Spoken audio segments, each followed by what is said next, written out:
Hello बच्चों, let's read this question. Question says following limiting molar conductivities are given as. So the molar conductivities are given as lambda m naught for H2SO4 is x Simon centimeter square mole inverse. For K2SO4 it is y Simon centimeter square mole inverse, and for CH3COOK it is z Simon centimeter square mole inverse. We have to calculate lambda m naught in Simon centimeter square mole inverse for acetic acid CH3COOH will be. Options are x minus y plus 2z. Option second is x plus y minus z. Option third is x minus y plus z, and option 4 is x minus y divided by 2 plus z.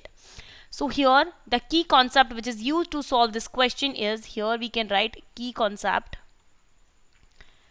यहाँ पर हमारे पास limiting molar conductivities दिए हुए हैं, तो हम क्या करेंगे, इनफाइनाइट डाइल्यूशन पे लिमिटिंग मोलर कंडक्टिविटीज को यूज करेंगे. तो ये होता है कॉल-राउश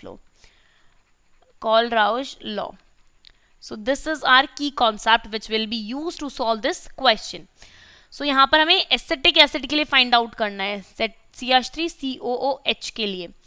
यहाँ पे हमारे पास है H2SO4 है, एक K2SO4 है, CH3COOK दिया हुआ है. तो हम क्या करेंगे, CH3COOK plus H2SO4, and here it forms CH3COOH plus K2SO4. अभी बैलेंस करेंगे इस इक्वेशन को, तो क्या होएगा, यहाँ पे हमें लेने पड़ेंगे 2 मॉलिक्यूल इसके लेने पड़ेंगे और 2 मॉलिक्यूल ही ये फॉर्म होएगा.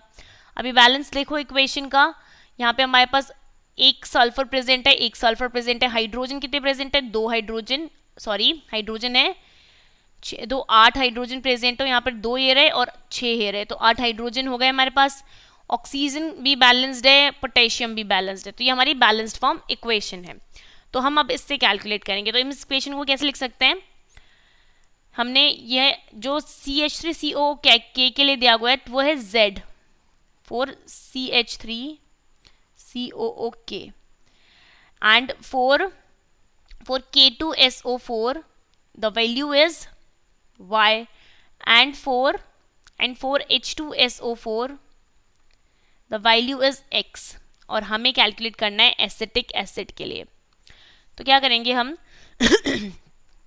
हम इन दोनों को ऐड करेंगे, CH3COOK के और H2SO4 को. तो CH3COOK के हमने 2 मोल्स यूज किए हैं, तो हम लिखेंगे